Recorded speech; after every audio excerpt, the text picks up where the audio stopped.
How's it going, Fruit Loops? Welcome back to another tutorial. In this one, we'll be making a 1v1 map. This is how I make 1v1 maps. There are many ways you can make 1v1 maps. I'm just going to be showing you the way I typically do it. So you're going to create a new island, and typically I like to use this Kevin floating island so that we can have everything on the water.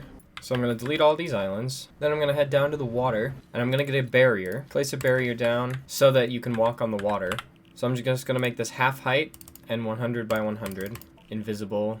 Well, I'll make it translucent just so I can make sure it's level with the water. Alright, I just had to put it down one more grid snap, and now it's perfect. So now we're gonna set up a metal platform for where the 1v1 is. So I usually do a 3x5. I'm sorry, a 3x6. And then you're gonna have the two ramps. Then you're gonna get a prop manipulator. Place this right in the center. So I stopped the recording, and I just realized that I forgot to press record again. And I've made a lot of progress. I am very sad. Change start hidden to yes.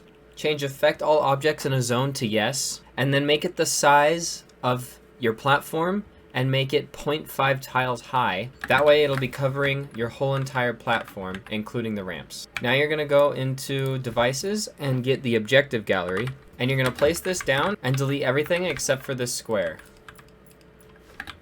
Now you're going to grab this square, rotate it, and you're going to resize it to fit your entire platform. And I had to use 2 of them because the platform is too big, and that doesn't matter. You can use as many as you need.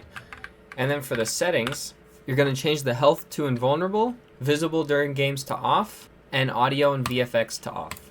And now you're going to resize it to fit the ramps. You're going to have to go off grid snap to perfectly rotate it to the perfect angle of the ramp. And you want it completely flush with the ramp. Now we're going to put down some spawn pads. I like to put them on either side, and then the only thing you're going to change in these is change visible to game to off. Now for the inventory. So what I like to do is I get item granters with buttons connected to them, and then item removers. So I have one shotgun here, and I have grant item when receiving from channel 1, so that when you press this button, it transmits on channel 1, granting you this shotgun. And the settings for the item granter are on grant action, change to keep all, and grant action only if not owned. Now you're going to get a item remover that's going to remove the opposite shotgun of the one you've selected. So if I select this shotgun, it will activate this remover and remove this shotgun from my inventory. So for this I have when item granted, transmit on channel 3, and then remove when receiving from channel 3. So as soon as this is granted, it will remove the opposite shotgun. And then the same for this one, grant item when receiving from channel 4, because this button transmit on channel 4, and then when item granted, transmit on channel 2, and it will remove this shotgun when receiving from 2. There's many other ways you could do this. You could have something that you'd hit to grant it instead, using a prop manipulator, or you can have specific loadouts with a loadout granter, or you can do the exact same thing like this with a whole entire loadout and just change on grant action to clear inventory. So it removes everything except for the stuff you just granted. And you can do this, but for this one, you do this with every type of weapon you want, so shotguns, SMGs, whatever else you may want. And for the auto start, I already have a video on that, so if you want to learn how to do an auto start for a 1v1, the link will be in the description, and you can watch that video. And so that we know where the ramps are, I like to go to the visualizer gallery, grab whatever color of these you want, and place them on the ramp so you can see where the ramps are. I don't have these sized to the ramps, but that's okay. So now when I start the game, everything's invisible, but we can see right where the ramps are. And we can build off of them.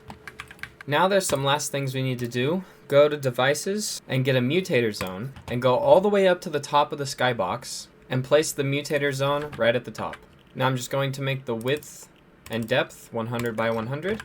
And on player entering zone, transmit on channel 5 because that's my next available channel. So that if the players hit max height, they get teleported back down here. So now we're going to get a teleporter, and you can put this teleporter wherever you want. I usually just put it right on the spawn pad. And you're going to teleport when receiving from channel 5. And now I will turn off all visuals, make it invisible, make sure all effects are off, all of that kind of thing. Now I'm going to get an elimination manager and a trigger, and change on elimination, transmit on channel 6. So then on the trigger, you're going to change to trigger when receiving from channel 6. And when triggered, transmit on channel 5, and put on I like to put on a 1 second delay. You can do more if you want. But basically what this does is when a player gets eliminated, it will teleport the surviving player back down to the bottom. Now we're going to get explosive devices. Change the health to indestructible. Change the blast radius to 5. Player damage to 0. Structure damage to 5,000. Play audio and VFX off. Visible during game, no. Collision during games, off. Show health bar, no. And explode when receiving from channel 7. And reset when receiving from channel 8. Now we're going to get another trigger. And trigger when receiving from channel 7. And when trigger transmit on channel 8. And again, put a 1-second delay. And also make sure these triggers cannot be triggered by players and are not visible in game. So you're going to place one of these explosive devices in the center and then one by each ramp so that make sure all the builds will get destroyed. Now, if you want everything to clear when the winning player gets teleported back down, all you have to do is change when teleported to transmit on channel 7, because that is the channel to make these explode. Alright, so that is how I make my 1v1s. If you have any other tutorial ideas, let me know in the comments, and I will see you guys in the next one.